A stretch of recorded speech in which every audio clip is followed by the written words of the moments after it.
ಸರ್ವ ಜನಾಂಗದ ಶಾಂತಿಯ ತೋಟದಲ್ಲಿ ಸಂಘರ್ಷದ ಕಾದಾಟ. ಧರ್ಮಕ್ಕಾಗಿ ಅಧರ್ಮದ ಹಾದಿ ಹಿಡಿದ ಸೋಕಾಲ್ಡ್ ಧರ್ಮ ಪ್ರೇಮಿಗಳು, ಸಮಾಜದಲ್ಲಿ ವಿಷಬೀಜ ಬಿತ್ತಿ ಚಳಿ ಕಾಯಿಸಿಕೊಳ್ತಿರೋ ಕೋಮು ಕ್ರಿಮಿಗಳು. ಕೊರೋನಾಕ್ಕಿಂತಲೂ ವೇಗವಾಗಿ ಹಬ್ಬುತ್ತಿದೆ ಕೋಮು ಸಂಘರ್ಷ ವೈರಸ್. ಹಿಂದೂ ಹಬ್ಬಗಳನ್ನೇ ಟಾರ್ಗೆಟ್ ಮಾಡ್ತಾ ಇರೋದು ಯಾಕೆ ದುಷ್ಕರ್ಮಿಗಳು? ಮೊದಲು ಕಿಡಿ ಹೊತ್ತಿಸೋದು ಯಾರು, ಮಜಾ ನೋಡ್ತಿರೋರು ಯಾರು? ರಾಜ್ಯದಲ್ಲಿ ಧರ್ಮಗಳ ನಡುವೆ ದ್ವೇಷನ, ರಾಜಕೀಯ ಷಡ್ಯಂತ್ರನ? ಮದ್ದೂರು, ಶಿವಮೊಗ್ಗ, ಮೈಸೂರು, ಚಿಕ್ಕಬಳ್ಳಾಪುರ, ಕಲಬುರಗಿ ಯಾವ ಜಿಲ್ಲೆಯಲ್ಲೂ ಧರ್ಮ ಸಂಘರ್ಷಕ್ಕೆ ಬೀಳ್ತಿಲ್ಲ ಕಡಿವಾಣ. ಗಣೇಶೋತ್ಸವದ ಗಲಾಟೆಗಳೇ ರಾಜಕೀಯ ಪಕ್ಷಗಳಿಗೆ ಆಹಾರನ. ಧರ್ಮ ಸಂಘರ್ಷ ವಿಚಾರಕ್ಕೆ ಕಾಂಗ್ರೆಸ್ ಬಿಜೆಪಿ ರಾಜಕೀಯ ಜಟಾಪಟಿ. ಕಾಂಗ್ರೆಸ್ ಮುಸ್ಲಿಂ ಓಲೈಕೆನ ಕೇಸರಿ ಪಡೆಯ ಧರ್ಮ ಪಾಲಿಟಿಕ್ಸ್. ಪಾಕ್ ಪರ ಘೋಷಣೆ, ಗಣೇಶನ ಮೇಲೆ ಕಿಡಿಗೇಡಿಗಳ ದುರ್ವರ್ತನೆ. ಧರ್ಮ ಸಂಘರ್ಷಕ್ಕೆ ರಾಜಕೀಯ ನಾಯಕರ ಆರೋಪ ಪ್ರತ್ಯಾರೋಪ. ಏನಾಗ್ತಾ ಇದೆ ಕರ್ನಾಟಕದಲ್ಲಿ? ಎತ್ತ ಸಾಗುತ್ತಿದೆ ಕಾನೂನು ಸುವ್ಯವಸ್ಥೆ?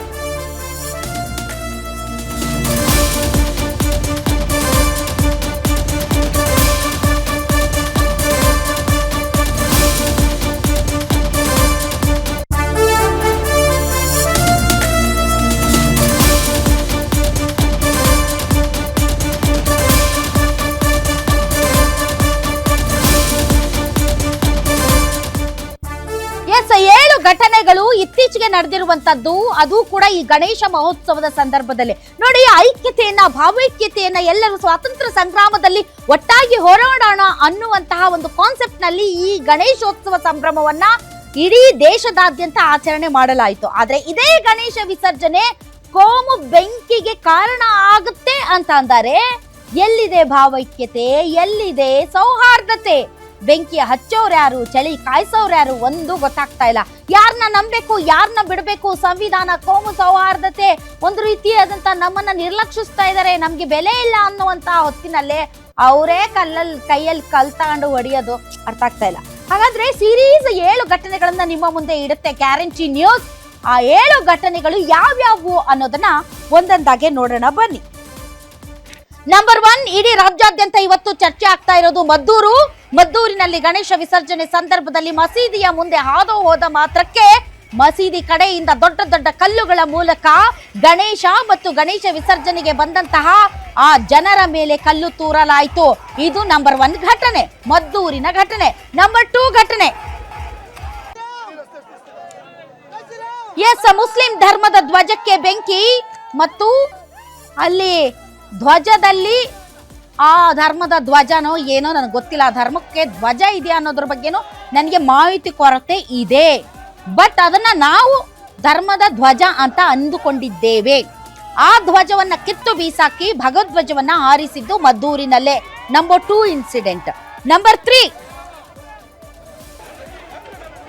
ಘಟನೆಯನ್ನ ವಿರೋಧಿಸಿ ಹಿಂದೂ ಕಾರ್ಯಕರ್ತರು ಪ್ರತಿಭಟನಾ ಮೆರವಣಿಗೆ ಮಾಡ್ತಾ ಇದ್ರು. ಈ ಸಂದರ್ಭದಲ್ಲಿ ಲಾಠಿ ಏಟು, ಇದು ಕೂಡ ಈಗ ರಾಜಕೀಯ ಆಗಿದೆ. ಸೊ ಲಾಠಿ ಚಾರ್ಜ್ ಮಾಡುವಾಗ ಲಿಂಗಭೇದ ಇದೆಯಾ ಅಥವಾ ಏನು ಅನ್ನೋದ್ರ ಬಗ್ಗೆನೂ ಕೂಡ ಚರ್ಚೆ ಆಗಬೇಕು. ಈ ಲಾಠಿ ಏಟು ಹೆಣ್ಮಕ್ಳಿಗೆ ಆದಂತಹ ಗಾಯದ ವಿಚಾರದಲ್ಲೂ ಕೂಡ ಈಗ ಧ್ವನಿ ಎತ್ತಲಾಗಿದೆ. ನಂಬರ್ 4, ಶಿವಮೊಗ್ಗದಲ್ಲಿ ಈದ್ ಮಿಲಾದ್ ಸಂದರ್ಭದಲ್ಲಿ ಪಾಕಿಸ್ತಾನ್ ಜಿಂದಾಬಾದ್. ನಾವು ಆಂಕರ್ಗಳಾದ್ರೂ ಇದನ್ನ ಹೇಳ್ಬೇಕಾ ಬೇಡವಾ ಅನ್ನೋದ್ರ ಬಗ್ಗೆನೇ ನನಗೆ ಒಂಥರ ಬೇಜಾರಿದೆ. ಬಟ್ ಸುದ್ದಿಯನ್ನು ಸುದ್ದಿಯಾಗಿ ಬಿತ್ತರಿಸಬೇಕಾದ್ದರಿಂದ ನಾವು ಅದನ್ನ ಹೇಳಬೇಕಾಗುತ್ತೆ. ಇದು ಶಿವಮೊಗ್ಗದಲ್ಲಿ ನಡೆದಂತಹ ಘಟನೆ. ಯಾರು ಹೇಳಿದ್ದು ಅನ್ನೋದ್ರ ಬಗ್ಗೆ ಈಗೀಗ ತನಿಖೆ ನಡೀತಾ ಇದೆ. ಶಿವಮೊಗ್ಗದಲ್ಲಿ ನಡೆದಿರುವಂತದ್ದು. ಕೋಲಾರದಲ್ಲಿ ನಡೆದಿರುವಂತಹ ಘಟನೆ ಏನು ಅಂತಂದರೆ, ಅಲ್ಲಿ ನೋಡಿ, ಇದು ಈದ್ ಮಿಲಾದ ಪ್ರೊಸೆಷನ್. ಆಗ ಪಾಲಿಸ್ತೀನ್ ಧ್ವಜದ ಹಾರಾಟ. ಯಾಕ್ರಿ ಇರ್ತೀರಾ, ಹೋಗ್ರಿ ಅಲ್ಲಿಗೆ, ಅಲ್ಲಿ ಹೋಗಿ ಸಾಯ್ರಿ, ಅಲ್ಲಿ ಪಾಲಿಸ್ತೀನ್ಗೆ ಹೋಗಿ. ಇಲ್ಲಿ ಯಾಕಿರ್ತೀರಾ ಭಾರತದಲ್ಲಿ? ಪ್ಯಾಲಿಸ್ತೀನ್ ಧ್ವಜವನ್ನ ಹಾರಿಸ್ಕೊಂಡು ನಿಮ್ಮ ಅದೇನೋ ಅಂತಾರಲ್ಲ ತೀರಿಸ್ಕೊಳ್ಳೋದಕ್ಕೆ ಅಲ್ಲೇ ಹೋಗಿ ಸಾಯ್ರಿ ಅತ್ಲಾಗೆ. ಸುಮ್ಮನೆ ಈ ರಾಜ್ಯದಲ್ಲಿ ಕೋಮು ದಳ್ಳೂರಿ ಇಂಥದ್ದು ಅವಘಡಗಳಿಗೆಲ್ಲ ನೀವೇ ಕಾರಣ. ಮತ್ತೊಂದು ಕಡೆ ಶಿವಮೊಗ್ಗದಲ್ಲಿ ಈ ವಿಚಾರದಲ್ಲಿ ನನಗೆ ಗೊತ್ತಿಲ್ಲ ಇದು ಎಷ್ಟರ ಮಟ್ಟಿಗೆ ಸರಿನೋ ತಪ್ಪೋ ಅಥವಾ ಇದು ನಿಜಾನೋ ಸುಳ್ಳು ಅನ್ನೋದ್ರ ಬಗ್ಗೆ. ಗಣೇಶ ಮೂರ್ತಿಗೆ ಎಂಜಿಲು ಉಗಿದಂತಹ ಮಕ್ಕಳು ನೋಡಿ, ಮಕ್ಕಳಿಗೆ ಸೌಹಾರ್ದತಾ ಪಾಠವನ್ನ ಹೇಳಿಕೊಟ್ಟು ಈ ದೇಶದ ಒಬ್ಬ ಉತ್ತಮ ಪ್ರಜೆಯನ್ನಾಗಿ ಮಾಡಬೇಕಾದದ್ದು ಪೋಷಕರಾದಂತ ನಮ್ಮ ಆದ್ಯ ಕರ್ತವ್ಯ. ಆದರೆ ಇನ್ನು ಬೆಳೆಯುವ ಸಿರಿ ಮೊಳಕೆಯಲ್ಲೇ ಅಂತ ಅವರಿಗೇನೆ ಈ ರೀತಿಯಾದಂತಹ ಅನ್ಯ ಧರ್ಮದ ಬಗ್ಗೆ ಅಸಹನೆಯನ್ನ ಮೂಡಿಸೋದು, ಅನ್ಯ ಧರ್ಮದ ಆಚರಣೆ ಮತ್ತು ಸಂಪ್ರದಾಯಗಳ ಬಗ್ಗೆ ಅಸಹನೆಯನ್ನ ಮೂಡಿಸುವಂತಹ ಪ್ರಯತ್ನವನ್ನ ಮಾಡೋದು ಚಿಕ್ಕ ವಯಸ್ಸಿನಲ್ಲಿ ಇದೇ ಅಷ್ಟರ ಮಟ್ಟಿಗೆ ಸರಿ. ಇದು ಒಂದು ಘಟನೆ. ಇನ್ನು ಘಟನೆ 8 ಇವ್ರದಂದಿರ್ಬೇಕು, ನಮ್ದೆಲ್ಲಿರ್ಲಿ ಇಂತ MES ಅವ್ರದ್ದು. ಇವ್ರನ್ನ ಯಾಕೆ ಇನ್ನೂವರೆಗೂ ಮಹಾರಾಷ್ಟ್ರಕ್ಕೆ ಓಡಿಸ್ಲಿಲ್ಲ ಅನ್ನೋದೇ ಅತಿ ದೊಡ್ಡ ಪ್ರಶ್ನೆ. ಗಣೇಶ ವಿಸರ್ಜನೆ ಸಂದರ್ಭದಲ್ಲಿ MES ಅವರು ತಮ್ಮ ಬಾವುಟವನ್ನ ಪ್ರದರ್ಶನ ಮಾಡಿದ್ದಾರೆ. ಪಾಲಿಸ್ತೇನ್ ಬಾವುಟ, ನಮ್ ರಾಜ್ಯ ನಮ್ ದೇಶ ಹೆಂಗಾಗೋಗಿದೆ ಅಂತಂದರೆ, ಒಬ್ರು ರಾಜ್ಯದಲ್ಲಿ MES ಬಾವುಟ ಹಾರಿಸ್ತಾರೆ, ಪ್ಯಾಲಿಸ್ತೇನ್ ಬಾವುಟ ಹಾರಿಸ್ತಾರೆ, ಪಾಕಿಸ್ತಾನ್ ಜಿಂದಾಬಾದ್ ಅಂತಾರೆ, ತಮ್ಗೆ ಬೇಕಾಗಿದ್ದೇ ಮಾಡ್ತಾರೆ. ಒಂದಿಷ್ಟು ಕೂಡ ಸಂವಿಧಾನ, ಕಾನೂನು, ದೇಶಭಕ್ತಿ, ದೇಶ ಪ್ರೇಮ ಇವೆಲ್ಲ ಪಾಠ ಕಲ್ಸ್ಕೊಡ್ಬೇಕೇನ್ರಿ? ಮತ್ತು ನಾವು ಹೇಳೋದು ನಮ್ಮ ಸಂವಿಧಾನದ ಪ್ರಕಾರ ನಾವು ಜೀವನ ಮಾಡ್ತೀವಿ ಅಂತ. ಇವು 8 ಘಟನೆಗಳು ರಾಜ್ಯದಲ್ಲಿ ನಡೆದಿರುವಂಥದ್ದು. ಈ ಮಧ್ಯೆ ಈ ವಿಚಾರಕ್ಕೆ ಸಂಬಂಧಪಟ್ಟಂತೆ ಹಲವು ರಾಜಕೀಯ ನಾಯಕರು ಹಲವಾರು ರೀತಿಯಾದಂಥ ವ್ಯಾಖ್ಯಾನ ಕೊಟ್ಟಿದ್ದಾರೆ. ಎಲ್ಲದಕ್ಕಿಂತ ನನಗೆ ತುಂಬಾ ತುಂಬಾ ತುಂಬಾ ಇಂಪಾರ್ಟೆಂಟ್ ಅನಿಸಿದ್ದು ನಮ್ಮ ಸಂಗಮೇಶ್ ಅವ್ರದ್ದು. ಸಂಗಮೇಶ್ ಅವರು ಒಂದು ಹೇಳಿಕೆಯನ್ನು ಕೊಟ್ಟಿದ್ದಾರೆ. ಪಾಪ ಅವ್ರಿಗೆ ನೆಕ್ಸ್ಟ್ ಜನ್ಮ ಅಂತ ಇದ್ರೆ ಅವರು ಮುಸಲ್ಮಾನರಾಗಿ ಹುಟ್ಟಬೇಕಂತೆ. ಅವ್ರ ಚಾಯ್ಸ್ ಅಪ್ಪ, ನಮ್ಮ ಕೈಯಲ್ಲಿದೆಯಾ ನಾನು ಹೆಂಗ್ ಹುಟ್ಟಬೇಕು ಏನು ಅಂತ, ದೇವ್ರ ಕೈಯಲ್ಲಿ ಇರುತ್ತೆ. ಸೊ ಬಡವನೋ ಶ್ರೀಮಂತನೋ, ಹಿಂದೂ ಮುಸಲ್ಮಾನನೋ, ಕ್ರೈಸ್ತನೋ, ಪಾರಸಿಕನೋ, ಜೈನನೋ, ಅದೇ ನಮ್ಮ ಕೈಯಲ್ಲಿ ಇರ್ತ. ನಾನು ಹಂಗೆ ಹುಟ್ಟಬೇಕು, ನಾನು ಹಿಂಗೆ ಹುಟ್ಟಬೇಕು, ನಾನು ಮನುಷ್ಯನಾಗೆ ಹುಟ್ಟಬೇಕು, ನಾನು ನಾಯಿಯಾಗೆ ಹುಟ್ಟಬೇಕು, ನಾನು ಸಿಂಹಾಗೆ ಹುಟ್ಟಬೇಕು, ನಾನು ಹಿಂದೂ ಆಗೇ ಹುಟ್ಟಬೇಕು, ನಾನು ಮುಸಲ್ಮಾನ ಆಗಿ ಹುಟ್ಟಬೇಕು ಅಂದ್ರೆ ಅವ್ರದ್ದೊಂದು ಆಸೆ. ಪಾಪ ನೆಕ್ಸ್ಟ್ ಜನ್ಮದಲ್ಲಿ ಅವರು ಮುಸಲ್ಮಾನಾಗಿ ಹುಟ್ಟಬೇಕಂತೆ. ಏನ್ ಇಂಡಿಯಾದಲ್ಲಿ ಹುಟ್ಟಬೇಕೋ, ಪಾಕಿಸ್ತಾನದಲ್ಲಿ ಹುಟ್ಟಬೇಕೋ, ಇಲ್ಲ ಅರಬ್ ಕಂಟ್ರೀಸ್ ಅಲ್ಲಿ ಹುಟ್ಟಬೇಕೋ, ಇಲ್ಲ ಏನಾದ್ರೂ ಮುಸ್ಲಿಂ ಕಂಟ್ರೀಸ್ ಅಲ್ಲಿ ಹುಟ್ಟಬೇಕು ಅನ್ನೋ ಆಸೆ ಇದೆಯೋ ಏನೋ ಗೊತ್ತಿಲ್ಲ. ಪಾಪ ಅವ್ರ ಆಸೆ. ಹೀಗೆ ಬಹಳಷ್ಟು ತರಹೇವಾರಿ ಸ್ಟೇಟ್ಮೆಂಟ್ಗಳು ಬಂದಿದೆ. ಬನ್ನಿ ನೋಡೋಣ. ನಿಮ್ಮ ಮನೆ ಮಗನಾಗಿ ನೀವು ನಿಮ್ಮ ಮನೆ ಮಗನೇ ಸಾವು ಸಂಗಣ್ಣನಾಗಿ ಇರ್ತೀನಿ. ಈ ಟೂರಿಸಂದಲ್ಲಿ ಹುಟ್ಟಿದ್ರೆ ನಾನು ಸಾಬರಾಗಿ ಹುಟ್ಟಬೇಕು ಅಂತ, ಈ ಟೂರಿಸಂದಲ್ಲಿ ಹುಟ್ಟಿದ್ರೆ ನಾನು ಸಾಬರಾಗಿ ಹುಟ್ಟಬೇಕು ಅಂತ. ನಿಮ್ಮ ಮನೆ ಮಗನಾಗಿ ನೀವು ನಿಮ್ಮ ಮನೆ ಮಗನೇ ಸಾವು ಸಂಗಣ್ಣನಾಗಿ ಇರ್ತೀನಿ. ಈ ಟೂರಿಸಂದಲ್ಲಿ ಹುಟ್ಟಿದ್ರೆ ನಾನು ಸಾಬರಾಗಿ ಹುಟ್ಟಬೇಕು ಅಂತ. ಅಲ್ಲ ಪಾಪ, ಗೌರವಯುತವಾಗಿ ಮುಸಲ್ಮಾನರಂತಾದ್ರೂ ಹೇಳಬಾರ್ದಾ? ಅಲ್ಲಿ ಹೋಗಿ ನೀವು ಕಾರ್ಯಕ್ರಮದಲ್ಲಿ ಚಪ್ಪಾಳೆ ಗಿಟ್ಟಿಸ್ಕೊಳ್ಳೋಕೆ ಹೇಳಿದ್ರು ನಿಜವಾಗ್ಲೂ ನಿಮ್ಗೆ ಆಸಕ್ತಿ ಇದೆ. I respect. ನಿಮ್ಮ ಅಭಿಪ್ರಾಯಕ್ಕೆ ನನ್ನ ಗೌರವ ಇದೆ. ಯಾಕೆಂದ್ರೆ ಅದು ನಿಮ್ಮ ವೈಯಕ್ತಿಕ ಅಭಿಪ್ರಾಯ. ಸಾಬ್ರಾಗಿ ಹುಟ್ಟಬೇಕು ಅಂತ ಅಂದ್ರಲ್ಲ. ಸೊ ಪಾಪ ಗೌರವಯುತವಾಗಾದ್ರೂ ಸಂಬೋಧಿಸಬಹುದಲ್ವಾ? ನೀವು ಯಾವ ಕಾರಣಕ್ಕೆ ಕೇಳಿದ್ರು ಅದನ್ನ ನಾನು ವಿಶ್ಲೇಷಣೆ ಮಾಡೋದಕ್ಕೆ ಹೋಗೋದಿಲ್ಲ. ಅದು ನಿಮ್ಮ ವೈಯಕ್ತಿಕ ಅಭಿಪ್ರಾಯ. ನೀವು ಸಾಬ್ರಾಗೇ ಹುಟ್ಟಿ. ಇದು ನಮ್ಮ ಸಂಗಮೇಶ್ ಅವರ ಹೇಳಿಕೆ. ನೆಕ್ಸ್ಟ್ ಇನ್ನ ಬಹಳಷ್ಟು ಲೀಡರ್ಸ್ ರಿಯಾಕ್ಷನ್ಸ್ ಕೊಟ್ಟಿದ್ದಾರೆ. ಪ್ರತಾಪ್ ಸಿಂಹ ಅವ್ರು ಇರ್ಲೇಬೇಕು. ಇಂತಹ ಸಿಚುವೇಶನ್ ಅನ್ನ ಅವರು ಕೈ ಬಿಡುವಂತಹ ಚಾನ್ಸೇ ಇಲ್ಲ. ಒಂದ್ ನಿಮಿಷ ಇರಿ, ಆಡಿಯೋ ಇಳಿಸಿ. ಪ್ರತಾಪ್ ಸಿಂಹ ಅವರು ಇಂತಹ ಸಿಚುವೇಶನ್ ನಲ್ಲಿ ಅವ್ರು ಇಲ್ಲದೆ ಇದ್ದಾರೆ. ಅದು ಒಂದು ಪ್ರತಿಭಟನೆ ಆಗೋದಕ್ಕೆ ಸಾಧ್ಯ ಇಲ್ಲ, ಅದು ಒಂದು ಕೋಮು ಸಂಘರ್ಷ ಆಗೋದಕ್ಕೆ ಸಾಧ್ಯ ಇಲ್ಲ.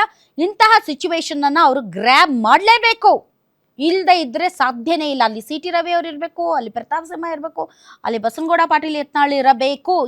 ಯಾರಿದ್ದಾರೆ ಹಿಂದೂಗಳಿಗೆ ಧೈರ್ಯ ತುಂಬೋದಕ್ಕೆ? ಇರೋರೇ ಇವರು ಇಲ್ಲ ಅಂದ್ರೆ ಮುಗೀತು ಹಿಂದೂಗಳ ಕತೆ, ಗೋವಿಂದ. ಸೊ ಹಾಗಾಗಿ ಪ್ರತಾಪ್ ಸಿಂಹ ಇರಬೇಕು. ಬನ್ನಿ ಅವ್ರು ಏನ್ ಹೇಳಿದಾರೆ ಕೇಳೋಣ. ನಿನ್ನೆ ಮತ್ತು ಮೊನ್ನೆ ಮದ್ದೂರಿನಲ್ಲಿ ಏನು ಘಟನೆ ನಡೀತು? ಈದ್ ದಿನ ನೀವು ಮುಸಲ್ಮಾನರು ಶಾಂತಿ ಪ್ರಿಯರು ಅಂತಂದ್ರಿ. ಆ ಶಾಂತಿ ಪ್ರಿಯರು ಮಸೀದಿಯಿಂದ ಕಲ್ಲು ಹೊಡೆದಿದ್ದಾರೆ, ಮಸೀದಿ ಲೈಟ್ ಆಫ್ ಮಾಡಿ ಕಲ್ಲು ಹೊಡೆದಿದ್ದಾರೆ. ಏನು ನೀವು ಯಾರನ್ನ ಎನ್ಕರೇಜ್ ಮಾಡ್ತಾಯಿದ್ದೀರಿ ಸರ್? ನಿನ್ನೆ ಮತ್ತು ಮೊನ್ನೆ ಮದ್ದೂರಿನಲ್ಲಿ ಏನು ಘಟನೆ ನಡೀತು? ಈದ್ ದಿನ ನೀವು ಮುಸಲ್ಮಾನರು ಶಾಂತಿ ಪ್ರಿಯರು ಅಂತಂದ್ರಿ. ಆ ಶಾಂತಿ ಪ್ರಿಯರು ಮಸೀದಿಯಿಂದ ಕಲ್ಲು ಹೊಡೆದಿದ್ದಾರೆ, ಮಸೀದಿ ಲೈಟ್ ಆಫ್ ಮಾಡಿ ಕಲ್ಲು ಹೊಡೆದಿದ್ದಾರೆ. ಏನು ನೀವು ಯಾರನ್ನ ಎನ್ಕರೇಜ್ ಮಾಡ್ತಾಯಿದ್ದೀರಿ ಸರ್? ಈ ಮದ್ದೂರಿನ ಘಟನೆಯನ್ನು ಇಡೀ ಮನುಕುಲಕ್ಕೆ ಅವಮಾನ. ನಾವು ಹೇಳ್ತಾ ಇದೀವಿ, ಕೇವಲ ಬಂಧಿಸೋದು ನಾಟಕೀಯ ಬಂಧಿಸೋದಲ್ಲ. ಆ ನನ್ನ ಮಕ್ಕಳನ್ನ ಎಡೆಮುರಿ ಕಟ್ಟಬೇಕು ಮತ್ತು ಅಂಥವ್ರ ನರಗಳ ಕಸಿ ಮಾಡಬೇಕು.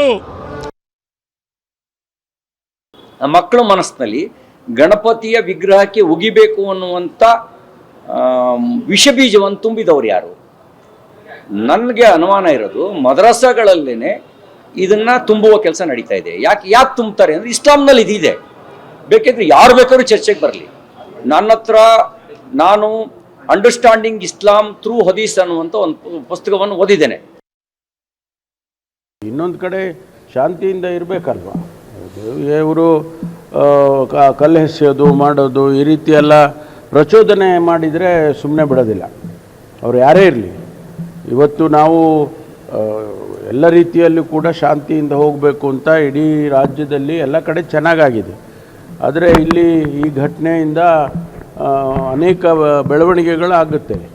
ಆಮೇಲೆ ಹೊರಗಡೆಯಿಂದ ಮಂಡ್ಯದಲ್ಲೂ ಕೂಡ ಮದ್ದೂರಿನಲ್ಲಿ ಇವತ್ತು ಬಂದ್ ಮಾಡೋಕ್ಕೆ ಕರೆದಿದ್ರು. ಈಗ ನಾವು ಅವ್ರು ಹೇಳೋಕ್ಕೂ ಮುಂಚಿತವಾಗಿ 21 ಜನಕ್ಕೆ ಅರೆಸ್ಟ್ ಮಾಡಿದ್ದೀವಿ. ಕಾನೂನು ರೀತಿಯ ಕ್ರಮ ತಗೋತೀವಿ. ಯಾರೇ ಅವರು BJP-ಯವರು ಇರಲಿ, ಕಾಂಗ್ರೆಸ್ನವರು ಇರಲಿ, ಅಥವಾ ಹಿಂದೂಗಳಿರಲಿ, ಮುಸಲ್ಮಾನರಿರಲಿ, ಕ್ರಿಶ್ಚಿಯನ್ರಿರಲಿ, ಯಾರೇ ಇರಲಿ ಕೂಡ ಕಾನೂನು ರೀತಿಯ ನಾವು ಆ ಧರ್ಮ, ಈ ಜಾತಿ, ಆ ಜಾತಿ ಅಂತ ನೋಡಕ್ ಹೋಗಲ್ಲ.